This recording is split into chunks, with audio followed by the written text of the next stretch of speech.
Hello and welcome to Garden Stories, a series celebrating gardening around Edmonton, Alberta. I am Jillian McPhee. Fort Saskatchewan, Alberta is a small city and suburb 30 minutes east of Edmonton. Fort Saskatchewan is referred to as the industrial heartland of Alberta.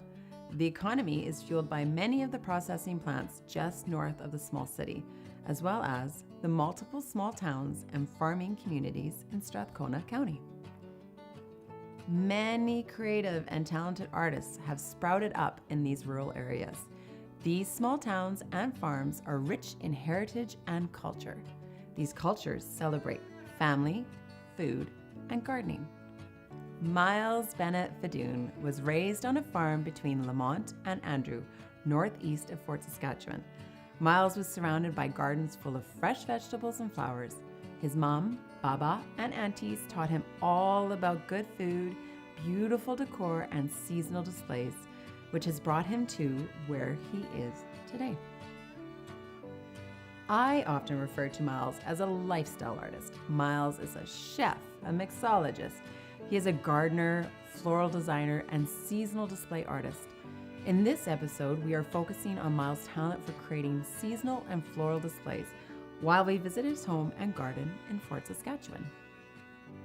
In a small backyard, Myles grows organic produce to fill his plate and flowers to create his over-the-top displays. It was a chilly autumn morning when we stopped in for a visit. I was amazed by the tapestry of flowers, foliage, and pumpkins that canopied the front step and rolled into the front yard.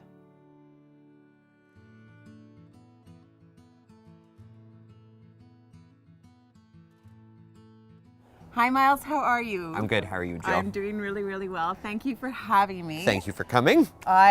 You created some magic again.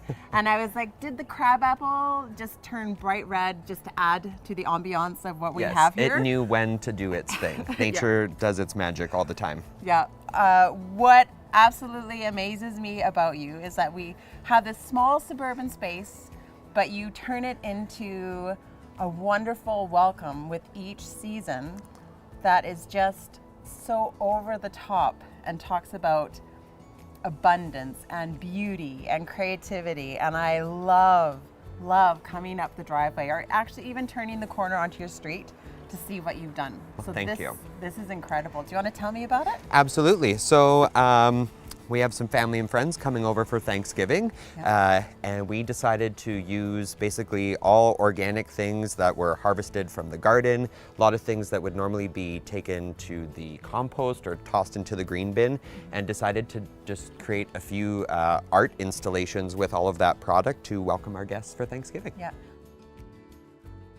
I love being creative. So, and the biggest thing was, again, using those things that you have around. Aside from the pumpkins, this was all foraged. And I mean, you've brought me some beautiful gifts to add to the piece, but we thought, what can we do with what we have around? So I'm excited to dive into the elements and show you what's here. Okay. Well, and also we have to talk about, because you have, this isn't a large yard. We are inner Fort Saskatchewan city. And a duplex nonetheless. And a duplex. And the back space, you have a very large garden, which has provided a lot of this. And what I also love, and you've talked about this already, is that it didn't go to compost. You looked at the elements that a lot of people would say are like, oh, that's past its prime or whatever, and you looked at it and you saw some interest, some texture, some color, something that you could work into this sort of tapestry. Absolutely. But I think there's beauty in product from the beginning of its life all the way to the end. If you think about when we start seeds, there's that magical moment when the seeds first pop out and that wonder that it creates. And I think that extends all the way to the end of a plant's life. Yeah. And I don't think, unfortunately, a lot of people take that opportunity to see that beauty in a lot of things. It just becomes garbage, but there's a whole world of color and texture as we get to that end of that season that I think is just wonderful and a joy to explore. Yeah, it's that appreciation of nature. That is a theme that is carried through a lot of the garden stories, is that people really pay attention to nature, have an appreciation for it, and revel in its beauty. So Well, you have to. I think in gardening we want to be sustainable, and I personally think about that journey, again, from start to finish. How can I design a planter that's going to have elements that we can even leave at Christmas? If it's a little pine tree, you've carried that out through 3 or 4 seasons. So again, love to do that with all of these products. Okay. Sustainability is a term we are hearing more often when it comes to fresh floral designing. Sustainable practices do not hinder the abundance of flowers and foliage that one can grow or find locally. It does not stop incredible, reusable, or recyclable structures from being constructed or incredible displays from being designed and filled.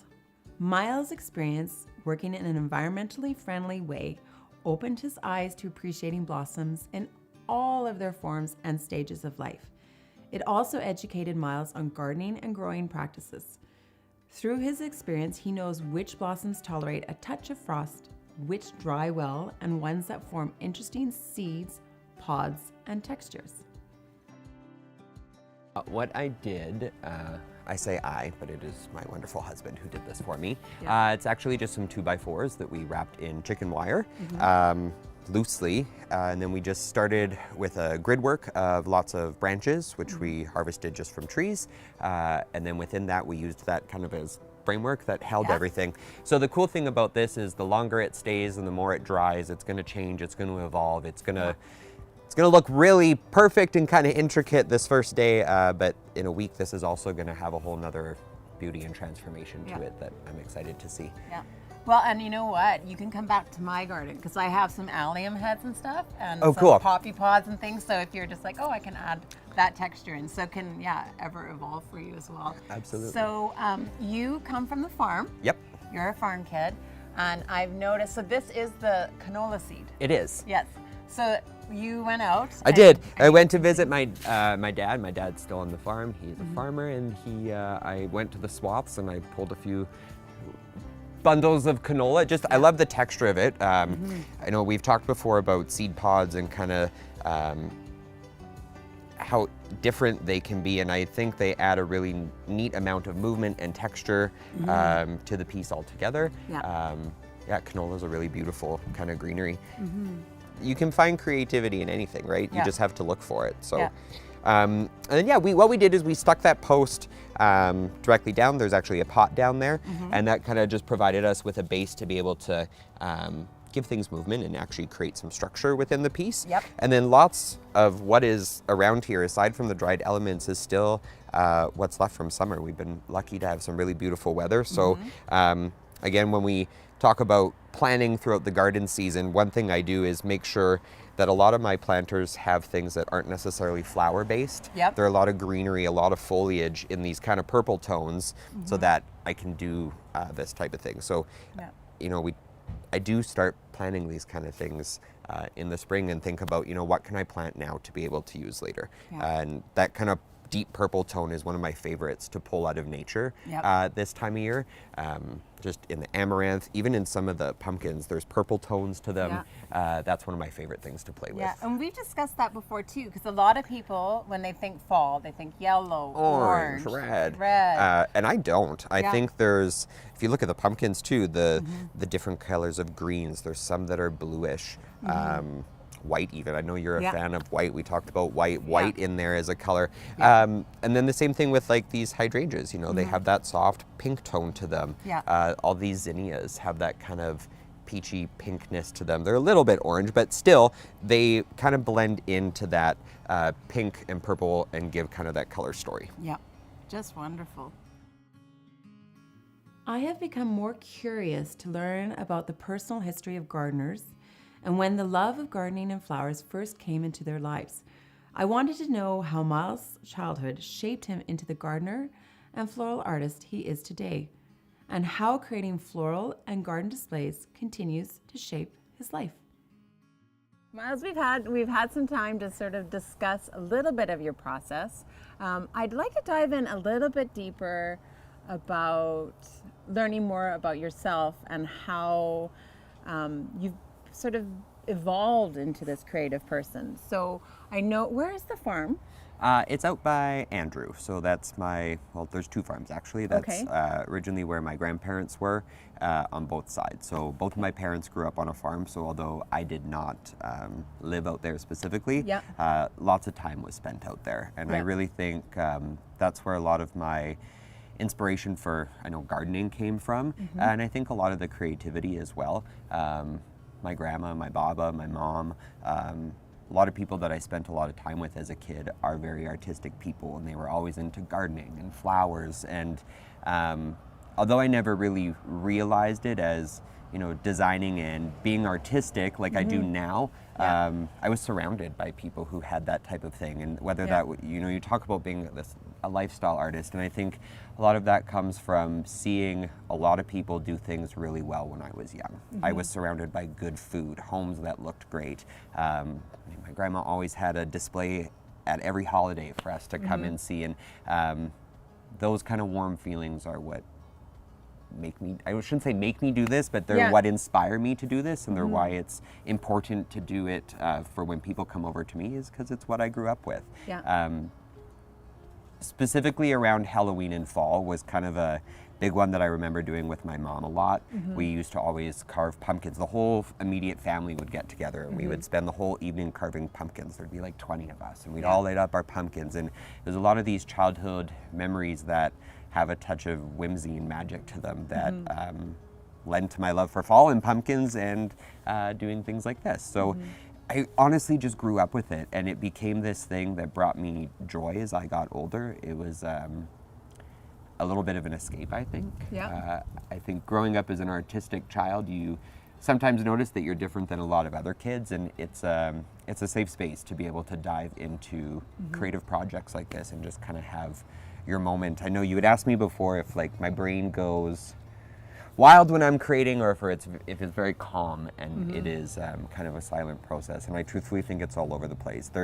I also get very stressed when I create. I think if you saw me at 8 a.m. this morning, you would have been like, oh my God, like, dude, chill out. They're just pumpkins. But I get very involved in things because it's that attention to detail. I want it to be perfect, and I want somebody to look at something I've created and go, wow, it's so intricate and detailed, but also have it look slightly effortless. I think that's kind of the battle there. And it is like painting. So when you're doing a painting, even if it's abstract or whatever, if you place a mark in a certain place, and then you're like, oh, that just changed the entire composition, right? So you're like, oh, well, now we have to kind of reshift either make more marks or like figure out a way of integrating it in some other way. So it is like a painting. It is a composition. Absolutely. One little pumpkin placed in a different spot changes the whole. It's true. The look. It really does. And it is just that tiny detail. A little pumpkin. Yeah.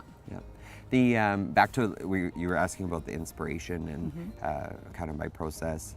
The one thing I was very fortunate to have was a family that let me create. Yes. They definitely at a young age, I think, recognized that I was a creative individual, and I was always allowed to do those types of things. And the number of times my parents probably saw me working on something in the backyard and were like, good Lord, child, what are you doing? But that's really shaped me into who I am today, was being allowed to be creative. And I just was surrounded by so many people when I was young that had that. As a creator, I think there is a difference between a display and that tweak that turns it into art. And that's where that's detail. And also that's where it's infused with love. Like, I think like you can get lost in that process. And I feel like there is truly like this magic and love for what you're doing. And also when you're doing it to inspire others, and to give something to others. Like when you create bouquets for a friend, or for weddings, or even for yourself to welcome people into your home, you're doing it with the intention of giving joy and goodness and love out to others. Absolutely. It's not just something that you're going to place on the mantle just for the sake of placing it on the mantle. So I think that's kind of where that difference is. Absolutely. Yeah. That's it's funny you mentioned that. I think my husband is always like, why? Like, why? Like, why? Why are there 30 pumpkins on our front porch right now? And it's something that I can't explain how much joy doing this brings me. Seeing cars drive by and see them slow down to stop to take a look, or every morning there's a daycare nearby, when they walk by, hearing those kids go, oh my God, look at all the pumpkins. It just truthfully warms my heart. It makes me so happy. Myles, there is a theme that is reoccurring throughout these garden stories, and it all comes back to our childhood and how that influences what we are doing and how we express ourselves today. So can you tell me a little bit more about? Yeah, I mean, I definitely had parents that allow me to be whoever I wanted to be and to be creative, and fostered that type of thing. Looking back, I remember, doing things like asking for glitter or Christmas decorations for birthday gifts when I was 5 or 6 years old. And I mean, it's not what most kids are doing, and I just never felt like that was out of place or wrong. And they just, again, let me be me. And a part of that was being creative. My room was always a mess because there were 900 projects going on at once. And I don't know how many countless trips my dad took with me to a craft store to get another craft thing, but it was just constantly supported. And within that, found joy. And I've kind of just carried that on through many different aspects of my life, whether that was cooking, being creative, art. It brings me joy, and something that's important to me is making sure that other people can be inspired by that too. I mentioned the kids coming by here in the morning, and maybe there's one kid in there that's gonna see a stack of pumpkins and be like, wow, that was super cool, and they're gonna go home and do that. And I am a believer in that it only takes one, and as long as I can inspire and create maybe one person who's going to look at something I've made and have them put a smile on their face, and, be creative themselves, I think that's fantastic.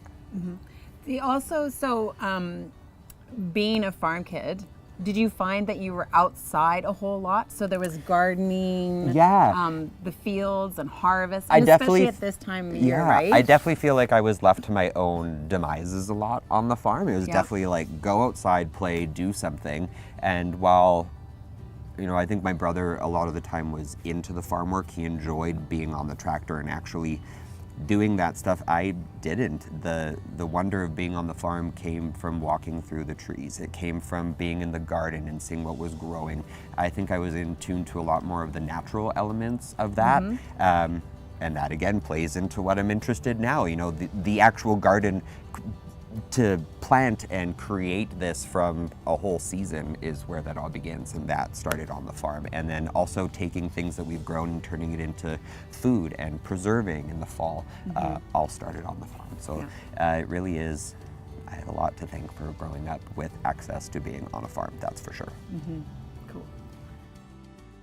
Myles and I wandered into the backyard to collect more flowers and talk about the bounty found in Myles' suburban backyard space. The garden was far from its summer spectacle. Frost had hit, and many things had already been harvested. However, as we stepped into the middle of the cut flower bed, Myles continued to snip and hand me stems as we chatted about gardening and floral design.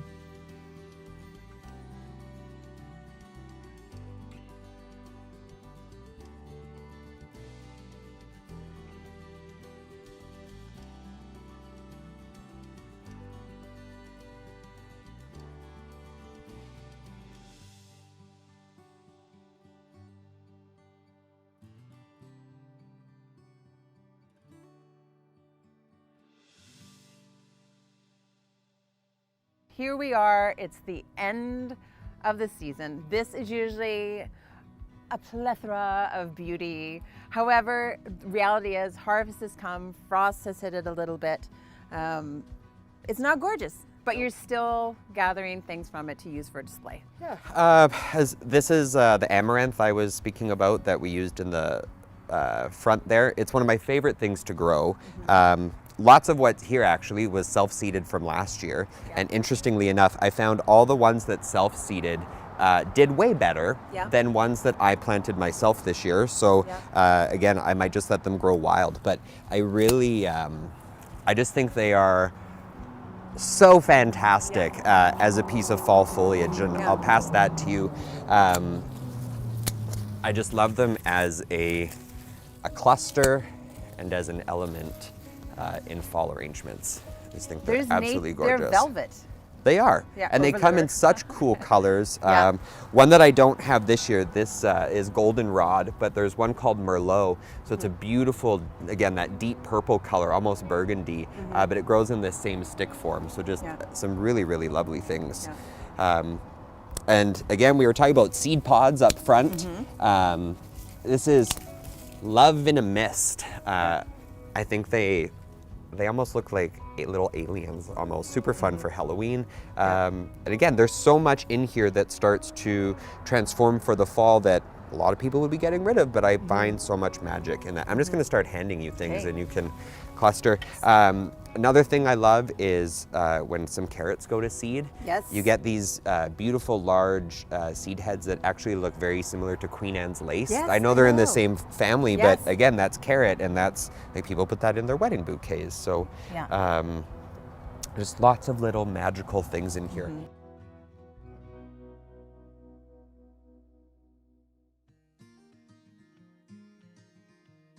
You have to be thoughtful in the planning process.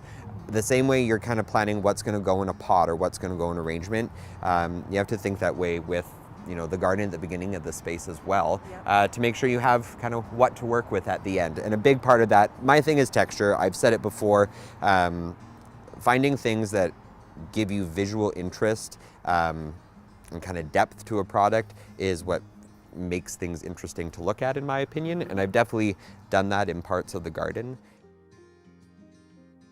How did you get here? How have we arrived at this point? Well, I think we talked about up front about, you know, is creativity something that's taught or is it learned? And again, it comes down to seeing it at a young age. I remember, for example, my grandma being so thoughtful about her petunia placement and having these beautiful flower beds where everything was just so perfect and meticulous.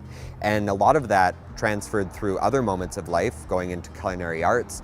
Plating a dish had kind of those same types of things where when you're cooking, you're looking for different textures, different kind of contrasting flavors, different colors, different, you want crunchy, you want soft, and any type of art is composition that way, right? So we want the exact same things when we design a garden or a bouquet or those types of spaces. So, and I don't know, I don't know if it's something that I've taught or it's been picked up along the way. I definitely find a lot of inspiration. I mean, I don't know how people used to find inspiration before social media, because it's at your fingertips to be able to look something and see 100 images and pull pieces that you love and create something new. I'm a big magazine person. Growing up, I was a huge Martha Stewart fan. There's just something about the ability to be like, oh, I have a room full of only begonias. It's just so magical and wonderful. So that was a big inspiration for me as well. I worked with some really talented floral designers in the Edmonton area who, again, just kind of taught me about being creative and letting that process just fly and have some fun with it. In life and in flowers and gardening and creative processes, there are teachers. Like, you're continuously learning, and a part of it is it's natural. It is a part of who I am, but I've been fostered by a lot of people along the way, and I too have gotten to work with some amazing artists and some amazing florists. And one of my favorite, my girlfriend Ellie, one of the first things she taught me was said, let the flowers speak for themselves. So don't try and force things. Look at the shape, look at the color, look at the texture, and don't fight it. Let the flowers speak. And so it's funny, when I've helped other people learn how to do things, I'm like, don't force things. Let it speak. So Ali, for example, would send me pictures, and I was like, okay, you know what, that arrangement, it needs to breathe a little bit. You've kind of got things really close and tight. So let the flowers speak. Let that arrangement breathe a little bit. Just move these two things this way, and she does it, and then boom, and then a light goes off. So she continues on, and that's I can share that knowledge because someone with experience before me has Right, and that ties into showed what me. we were talking about kind of inspiring that next younger generation. I almost feel like we have a responsibility to share that knowledge and share those little tips and tricks. To me, it would be so cool to see somebody that you've mentored down the road and see little elements of your work in what they've done, and knowing that like you've left that mark with somebody moving forward. Just super inspiring to me. Yeah. Visiting with Myles is always inspiring. Where Myles stands today as a lifestyle artist and creative person is a beautiful example of a supportive and nurturing home environment. As a child, Myles had the opportunity to participate in gardening, cooking, and decorating. Myles continues his family traditions of growing food and flowers, cooking beautiful meals, decorating tastefully, and creating a warm and welcoming home.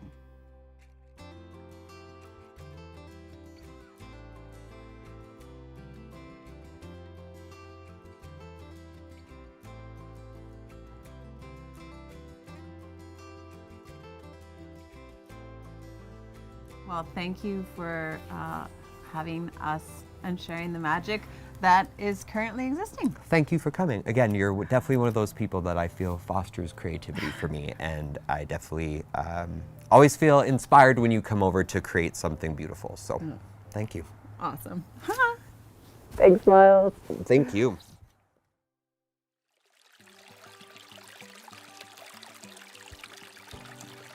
In episode 4, we head into Sherwood Park, Alberta, to meet Doug Marvin, a true gentleman gardener who has created an incredible water feature that runs through his entire backyard. The creek takes center stage, but while Doug and I converse and stroll around the garden, there are many architectural discoveries and pauses for reflection within the landscape design.